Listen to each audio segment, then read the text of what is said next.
कधी-कधी आपण मोठी स्वप्न पाहतो, पण वास्तव समोर आलं की पाऊल मागे घेतो. मग मनात एकच प्रश्न उभा राहतो, स्वप्न पाहावं की सत्य स्वीकारावं? नमस्कार, प्रेरणादायी सुविचारमध्ये आपलं स्वागत आहे. स्वप्न मोठे असतात, सत्य कठोर असतं, पण भविष्य कोण घडवतं माहिती आहे का? हा व्हिडिओ शेवटपर्यंत ऐका, उत्तर तुमचंच आहे. स्वप्न पाहणं कधीच चुकीचं नसतं, पण त्या स्वप्नांना सत्यात उतरवण्यासाठी वास्तवाची पावलं ओळखणं गरजेचं असतं. फक्त डोळे मिटून स्वप्न पाहू नका. डोळे उघडे ठेवून त्यासाठी लढा. त्या तेव्हा स्वप्न खरं आयुष्य घडवतात. स्वप्न पाहणं कधीच चुकीचं नसतं. स्वप्न पाहणं कधीच चुकीचं नसतं, कारण स्वप्नच माणसाला पुढे चालायला शिकवतात. पण स्वप्नांच्या दुनियेत हरवून वास्तव विसरलो तर आयुष्याची दिशा हरवते. सत्य कधी कडू वाटतं. सत्य कधी कडू वाटतं, कधी मनाला टोचतं. पण जे सत्य स्वीकारतात तेच खऱ्या अर्थाने मजबूत बनतात.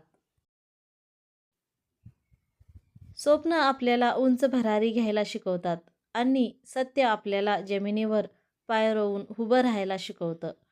आणि या दोन्हीचा समतोल साधणारा माणूसच आपलं भविष्य स्वतः घडवतो. पहा, पण डोळे उघडे ठेवून पहा. सत्य स्वीकारा, पण त्याला बदलण्याची जिद्दही ठेवा. कारण भविष्य नशिबाने नाही घडत, ते स्वप्न, सत्य आणि मेहनतीच्या संगमाने घडतं. काही लोक स्वप्न पाहतात, काही लोक स्वप्न पाहतात, काही लोक वास्तव स्वीकारतात. पण जे लोक स्वप्न आणि सत्य यांना एकत्र आणतात, तेच आयुष्यात इतिहास घडवतात. फक्त स्वप्न पाहून चालत नाही. फक्त स्वप्न पाहून चालत नाही, कारण स्वप्नांना पंख देण्यासाठी मेहनत लागते. आणि फक्त वास्तव पाहूनही चालत नाही, कारण वास्तव बदलण्यासाठी धाडस लागते. जेव्हा माणूस म्हणतो, हो, परिस्थिती कठीण आहे, पण माझी जिद्द त्याहून मोठी आहे, तेव्हाच त्याच्या आयुष्याची खरी सुरुवात होते. स्वप्न तुम्हाला दिशा देतात. स्वप्न तुम्हाला दिशा देतात. सत्य तुम्हाला जागं ठेवतं आणि सातत्यपूर्ण मेहनत तुम्हाला यशाच्या शिखरावर पोहोचवते. म्हणून आज एक निर्णय घ्या. स्वप्न पाहणं थांबवू नका. स्वप्न पाहणं थांबवू नका. सत्यापासून पळू नका आणि मेहनत कधीही सोडू नका.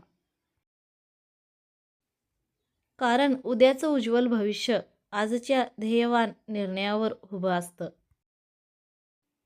लक्षात ठेवा, स्वप्न पहा, सत्य स्वीकारा आणि थांबू नका. कारण तुमचं भविष्य तुमची वाट पाहत आहे. पार्ट 2 साठी तयार राहा.